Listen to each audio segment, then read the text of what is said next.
É ciência. É nutrição.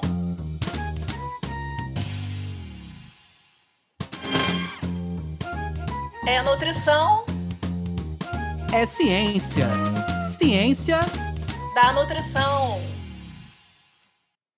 Sejam todos bem-vindos pela ciência. Sejam todos bem-vindos pela nutrição. Meu nome é Anderson Teodoro. E eu me chamo Luana Aquino. Está no ar mais um episódio do podcast Ciência da Nutrição, que tem como principais objetivos levar para vocês aí de casa, do ônibus, do metrô, do mercado e da academia, informações quentes e atualizadas sobre os importantes e diferentes temas da ciência da nutrição. Aqui, nessa troca que a gente tem, nesse bate-papo, a gente também quer estimular, influenciar vocês a adquirirem novos hábitos de vida, um estilo de vida mais saudável, mais sustentável, impactar positivamente nesse dia a dia.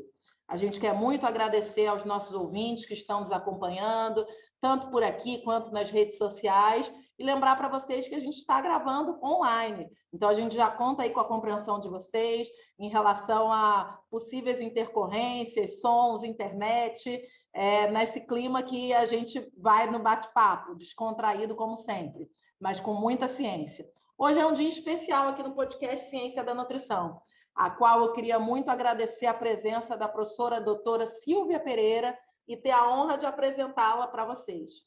A Silvia possui graduação em nutrição pela Federal do Rio de Janeiro, mestrado e doutorado em ciência dos alimentos também pela UFRJ. Ela é professora associada da UF e coordenadora do curso de graduação em nutrição da Universidade Federal Fluminense. Silvia também é professora do quadro permanente do programa de pós-graduação em Ciências da Nutrição da UF, integra o grupo do Programa de Educação para o Trabalho, PET, do Ministério da Saúde, e atua na área de educação nutricional. Ela desenvolve projetos de pesquisa e extensão nessa área, integra grupos de ensino também, e o Centro Colaborador em Alimentação e Nutrição Escolar, o SECANI-UF. A Silvia também participa como membro permanente do Programa de Inovação e Assessoria Curricular, PROIAC, PROGRADE, da Federal Fluminense. E é justamente sobre isso que a gente vai tratar hoje. Hoje a gente vai tratar de inovação curricular em nutrição. Silvia, seja bem-vinda ao podcast Ciência da Nutrição. Muito obrigada pelo convite, obrigada, Luana, obrigada, Anderson. Vai ser um prazer conversar sobre esse tema, que ele está intrinsecamente ligado aos 3 pilares da universidade, né? Ensino, pesquisa e extensão, sem inovação curricular, que é o motor para que isso tudo aconteça, não é possível. Então, vamos conversar, vamos fazer um bate-papo gostoso e espero que as pessoas aproveitem bastante sobre isso. Sem dúvida, Silvia, é bom demais ter você aqui. E, enfim, né, já queria muito começar sabendo um pouco dessa história que eu ainda não sei, vou saber junto com os nossos ouvintes. Queria muito que você partilhasse com a gente, Silvia, como é que foi lá atrás essa escolha por ser nutricionista e essa aproximação com a docência? Como é que foi essa parte? Gente, a minha aproximação com a nutrição, ela começa em... Ai, meu Deus, vamos lá. 1990, quando é instituído numa escola em Poços de Caldas, da onde eu venho, o curso de técnico em alimentos, né? Essa escola hoje, todo o laboratório de microbiologia, bromatologia e tecnologia de alimentos que tinha, para vocês terem uma ideia da grandeza que era isso, faz parte do curso de nutrição da Unifenas, que está instalado em Poços. Então, assim, era meu xodó. E aí, nessa aproximação, né, com o técnico em alimentos, que foi o curso que eu fiz no ensino médio, a partir daí foi um pulo para a nutrição. Né? Então, eu tinha 2 carreiras para poder escolher, nutrição e engenharia de alimentos. Acabei optando pela nutrição na UFRJ, e um dos motivos, e aí para dar força a todo mundo que passa por perrengue, foi porque lá tinha alojamento, eu não tinha condições de sair de Poços de Caldas e vir morar custeado pelos meus pais no Rio de Janeiro, a Poços de Caldas, sul de Minas. Então, e aí foi isso, aí o ingresso na UFRJ. Nisso eu já procurei fazer iniciação científica e daí monitoria com a professora Glorimar Rosa, iniciação científica no laboratório da Nádia Trugo e caminhei, mestrado, doutorado, e aí a genética, que a minha mãe era professora, falou mais alto, foi um pulo para a docência. Bem legal conhecer a sua história, Silvia. Queria agora entrar um pouquinho na temática do nosso tema de hoje, né? A inovação no currículo. Falando do currículo, acho que você já deixou a Luana um pouquinho já com ciúme no início, né? A primeira disciplina que você já citou foi a bromatologia. Eu não vou falar mais nada aqui durante o podcast, porque a Luana, para quem não está nos ouvindo, a Luana agora quase fechou os olhos, porque já começou um ciúme já com a convidada. Mas deixando a brincadeira de lado, Silvia, antes da gente falar da inovação, eu queria que você desse um pouquinho um panorama do que é o currículo da nutrição hoje. Para quem não conhece, o que se estuda, quais são as áreas, mais ou menos o que tem sido aplicado em termos de carga horária, para as pessoas conhecerem um pouquinho como é que tem funcionado a formação do profissional em nutrição hoje. A formação do profissional ela é determinada pelas diretrizes curriculares nutricionais, né? E uma das determinações é que ela seja generalista. Então, a partir daí, cada faculdade ela tem a autonomia para poder direcionar melhor, né, o currículo, o que ela quer do seu egresso, né? Qual vai ser o perfil desse egresso. Determinado esse perfil, monta-se as disciplinas em razão disso, mas sempre respeitando as diretrizes curriculares nacionais que são elaboradas pelo MEC junto a um conselho de consultores especialistas na área, por exemplo, o CFN faz parte disso e nós estamos nesse processo ainda, não é um processo rápido, a nossa última é de 2001, mas é um processo que avança, né?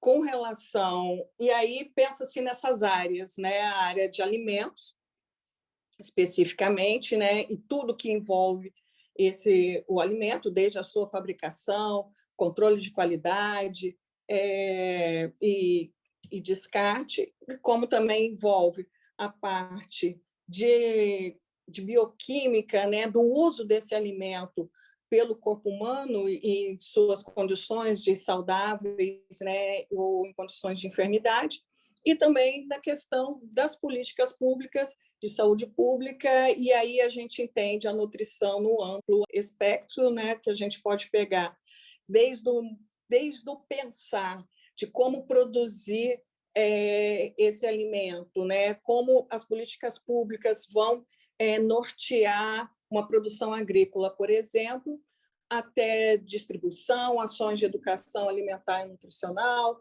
outras ações também, como os cuidados na assistência, na rede de assistência de saúde, e também nas políticas que vão nortear, por exemplo, o consumo de alimentos. Temos várias políticas agora sendo aprovada, né, já vai entrar em vigor a mudança de rotulagem, né, para a gente poder conseguir identificar melhor o que contém esse alimento. Então, o currículo da nutrição, em linhas gerais, é esse, e aí cada faculdade tem autonomia para poder direcionar para um lado ou para o outro.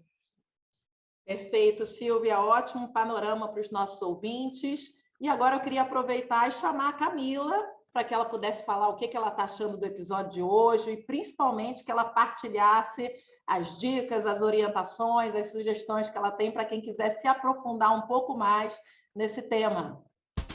Olá, Luana, olá, Anderson e olá, ouvintes do podcast Ciência da Nutrição. O episódio de hoje está muito interessante e é de suma importância que falemos sobre atualização e inovação no currículo da nutrição. Já não é de hoje que o Conselho Federal de Nutricionistas realiza eventos em parceria com os conselhos regionais para discutir a formação do profissional nutricionista, como o Encontro Nacional de Formação Profissional, para que todos possam conferir mais sobre esses encontros. Por isso, deixo como dica esse livro, para que você, ouvinte, seja você da área da nutrição ou não, possa se integrar ainda mais sobre o tema. Ressignificação das diretrizes curriculares nacionais, DCN, consolidação e inovação necessárias à formação de qualidade do nutricionista, um relatório final. Para conferir, basta acessar o nosso site www.cienciadanutrição.com.br, tudo junto e sem acento, e assim você confere dicas desse episódio e de episódios anteriores. Não deixe de conferir. Obrigada, Camila. Silvia, voltando aqui para o nosso conversê, né? Queria muito aproveitar duas grandes experiências tuas que têm tudo a ver com essa temática de inovação em currículo, né? Eu queria muito aproveitar, inclusive, que você é coordenadora de curso, então eu acredito que a gente se conheceu, né, em 2008, 2009, vamos parar de entrar em detalhes de data, só soltei esse aí e saí correndo, né? Mas, enfim, lá quando a gente se conheceu, a UF estava passando por um processo de reforma curricular, né? Então já faz aí mais de 10 anos, né? O que você observa da tua análise crítica, né?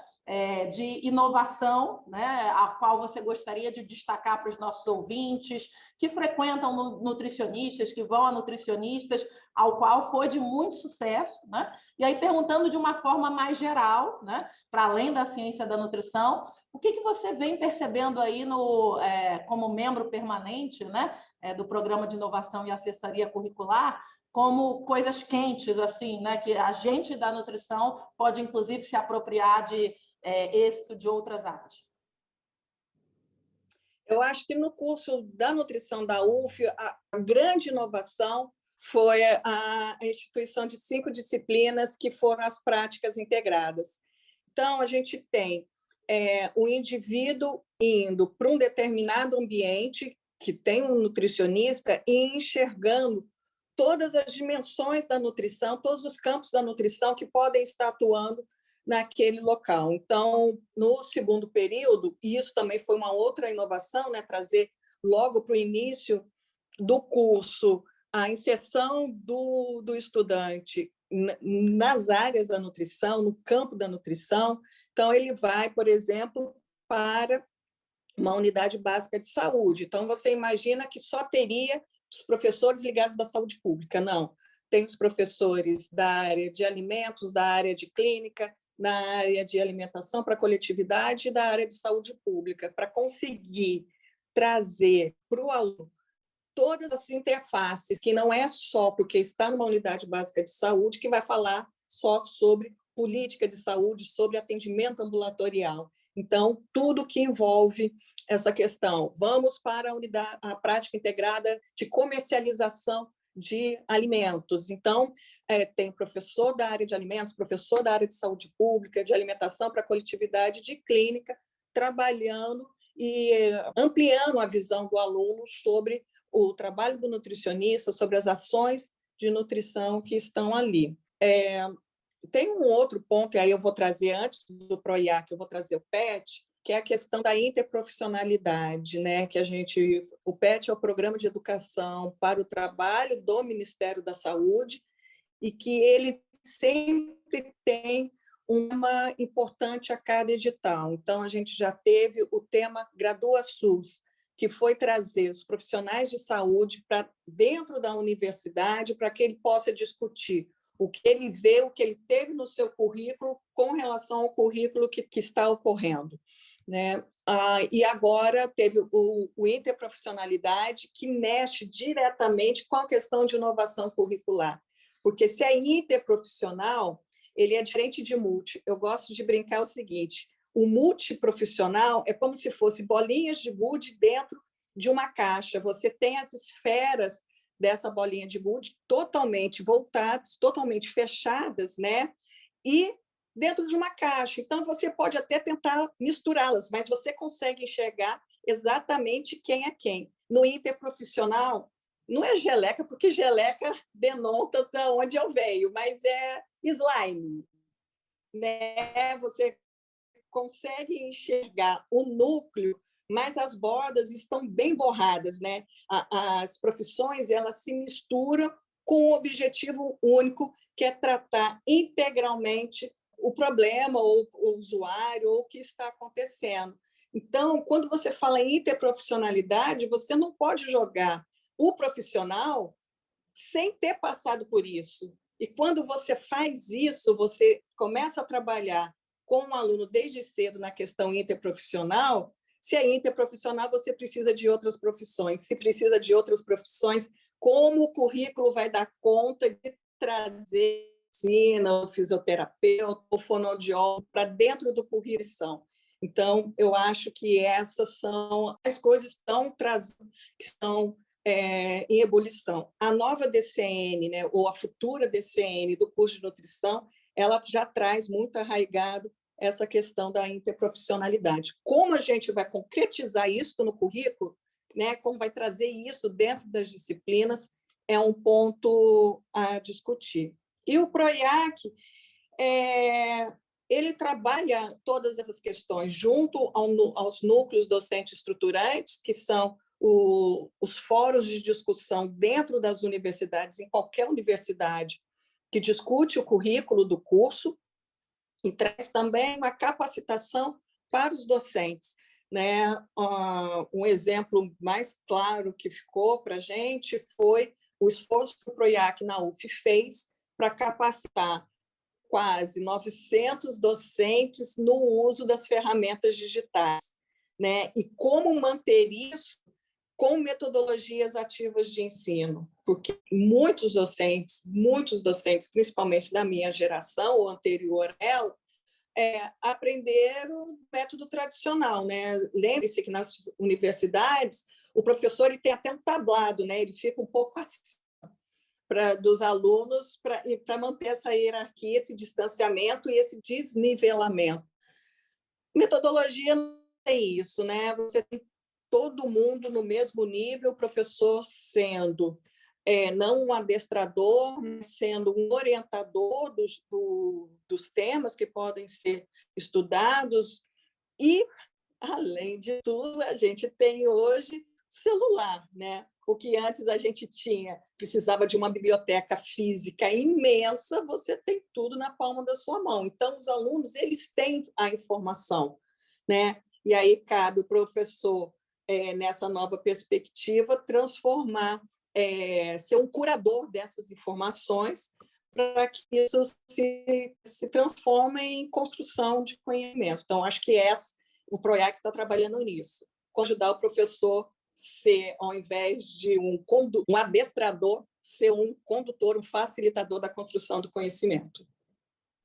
Silvia, caminhando nessa linha que você está colocando, olhando agora para o futuro, né? A gente está muito próximo, talvez, de uma mudança de diretriz. O que você acha assim, que deve ocorrer com os nossos currículos da nutrição dentro dessa área que você estuda? Qual tem sido a tendência? O que você acha, com a tua experiência, que deve ocorrer daqui para frente? Você acha que a gente vai aumentar a carga horária digital? Você acha que vamos ter que reformular totalmente o currículo por conta das novas habilidades e competências que o Conselho tem exigido da gente, novas áreas de especialidade? Como é que você tem acompanhado todas essas mudanças? Assim, se tivesse que apostar para um olhar de futuro, o que você acha que a gente vai ter que apostar daqui para frente? Eu apostaria nisso, como ajudar o aluno a se instrumentalizar, né? A DCN é de 2001, nós temos 21 anos nisso, né? Então, nós passamos por processos significativos de mudança, mas eu acho que ainda tem a essência do que um profissional precisa, que é saber aonde buscar, né? Hoje em dia, a gente tem a questão das redes sociais, que todo mundo tem a possibilidade de colocar, de escrever o que quer, né? E o aluno ele tem que ter esse diferencial, aonde ele busca informações confiáveis, não pode ser informações do blog, nem sei se tem blog ainda, ou mais do Instagram, do sujeito da esquina. Então, assim, aonde buscar informações confiáveis, como ler, como ser crítico e reflexivo. Eu acho que as DCNs elas vão bater principalmente nisso. Crítica, reflexão e imersão na realidade do aluno. Sem realidade, e aí eu vou puxar sardinha não, né? Trazer Paulo Freire, que por mais distante que ele esteja, mas é a realidade. Ninguém é capaz de produzir conhecimento de forma abstrata. Você tem que estar imerso na sua realidade. É só assim que vai construir o conhecimento, que isso vai fazer sentido. E eu acho também, aí falando de novo da interprofissionalidade, que vai aparecer nas DCN, na nossa DCN, que é saber se relacionar. Então, eu brinco com os alunos e falo assim, vamos fazer trabalho em grupo, mas não achem que isso é para facilitar o trabalho do professor. Não, trabalho em grupo é para você desenvolver habilidades de gerenciamento de funções, gestão de pessoas, saber ouvir e saber falar também. Como é que faz a argumentação sobre um trabalho? Né? Não é para fazer o trabalho como se ele fosse tanques, né? Que você consegue diferenciar exatamente onde cada aluno colocou o seu dedo, mas sim fazer um corpo unido. E isto não é fácil. Mas por que isso é importante? Porque você vai sair da faculdade e não vai trabalhar. Mesmo o uso da tecnologia, que eu sou totalmente a favor, a gente precisa de trabalhar em conjunto. Nós estamos fazendo isso, nós temos a tecnologia aqui neste podcast nos mediando, mas sou só eu falando quantas pessoas vão trabalhar e vão produzir para que esse podcast esteja disponível para alguém poder ouvir, né? Então, eu acho isso. Essa rede, né, que vai ter que ser formada para que uma pessoa trabalhe, fontes confiáveis de informação, para que, a partir da sua reflexão, transforme isso em conhecimento. Silvia, como sempre, visionária, né? Olha, vai ficar registrado nas ondas sonoras e eu tenho certeza que ela já acertou, né? Porque ela ia falando aqui e a gente ia balançando a cabeça em sintonia. Silvia, sempre espetacular te escutar e, mais uma vez, espetacular ver aqui a escolha que você fez da imagem, né? Que a gente sempre pede aos nossos convidados que imagem é que você gostaria de remeter à ciência da nutrição ou o papo que a gente teve hoje? Então, eu vou deixar a própria Silvia contar para vocês, né? E essa imagem estará no nosso site. O porquê da escolha dessa imagem, conta para a gente, Silvia. Então, eu escolhi a imagem do guia alimentar para a população brasileira, porque eu acho que, para mim, isso traduz todo o avanço que a nutrição teve melhor. Ele consegue concretizar esse avanço, né? Então, ele traz informações extremamente científicas, realizadas por um grupo da USP. Ele não foi feito de maneira isolada, ele foi a consulta pública, foi refeito, foi a consulta pública de novo, uma discussão em todas as universidades, por leigos, por especialistas, então não foi uma construção isolada de um sujeito lá no seu computador decidindo. Ele traz esse avanço de trazer a informação e permitir ao sujeito a escolha, diferente do outro guia, né, que já vinha com condições pré-determinadas. Nesse não. E ele traz a cultura brasileira, né? Ele traz a cultura brasileira, ele mostra os pratos da cultura nas grandes refeições, nas pequenas refeições também, mostrando o quanto nós somos diversos. E eu acho que esse resgate é importante. E as imagens, né? Você tem imagens maravilhosas de plantação, de frutas, de verduras. Então, foi por isso que eu escolhi. Eu acho que o guia ele traz o que tem de mais novo. É um guia extremamente elogiado, não só no Brasil, como em qualquer lugar importante que produz ciências da nutrição. Então, foi por isso, né? E o guia é brasileiro, né? Então, por isso só já me deixa feliz de discutir. Luana, o papo estava bom, mas lá vem essa musiquinha dizendo que a gente tem que encerrar. Que pena, hein? Pois é, Anderson, caramba, hoje bom demais, Silvia. Quero deixar um recado aí, eu acho que você volta, hein? Por mim, você volta. Você deixou um gostinho na nossa boca quando falou das tecnologias, né? E realmente eu acho que é por aí também, concordo contigo. Queria agradecer demais a tua presença. Queria brincar com o meu parceiro de podcast, que você começou nos alimentos e depois de muito se aprofundar, você veio para a saúde coletiva, que eu estou aguardando ele aqui desse lado. E queria também saber da Bianca. Bianca, aonde que os nossos ouvintes podem escutar outros episódios, trocar com a gente pelas redes sociais? Relembra isso pra gente. Olá pessoal, aqui é a Bianca e estou passando para avisar que as nossas redes sociais estão a literalmente um clique de você. Para nos encontrar no Facebook e Instagram, basta pesquisar por @podcast Ciência da Nutrição. E você também pode acessar o nosso site através de cienciadanutrição.com.br, onde lá você vai encontrar mais informações sobre esse episódio e os anteriores. Bianca, Anderson, é um prazer passar para você. Obrigado, Luana. Silvia, a gente queria agradecer muito a sua participação. Eu acho que você trouxe uma informação que a gente ainda não tinha abordado aqui no nosso podcast, que é justamente sobre a formação e sobre essa demanda que existe hoje da melhora dessa formação do profissional na área de nutrição. Então, a gente queria te passar o microfone para suas considerações finais, para tudo aquilo que você quiser divulgar. O espaço está aberto, o microfone é seu. Bom, eu tenho que agradecer a participação nesse podcast. Luana, eu a conheci na UF, né? E já peguei conselhos com ela. Só tenho que agradecer. Anderson, conhecendo agora, vai ser um prazer trabalhar contigo. Se posso fazer uma divulgação, aproveito para divulgar o outro grupo, Edu Inova, que ele saiu é um filhote querido do PROIAC. Ele tem também um podcast onde a gente traz dicas e informações com relação à formação, tanto para o lado, olhando pelo lado do aluno, né? Também tem várias alunas participando que ajudam a construir os temas e participam também dos temas, quanto pela visão dos docentes. Então, se puderem, Edu Inova, UF. E no mais é isso, né? A gente, quando tiver uma informação, não simplesmente passar adiante, mas sim ler, refletir sobre essas informações a partir dos conhecimentos que a gente já tem. Se não, vai em busca de fontes confiáveis, porque é só a partir daí que a gente faz ciência. Obrigado, Silvia. Obrigado, Luana. Obrigado a você que nos acompanhou até agora nesse podcast.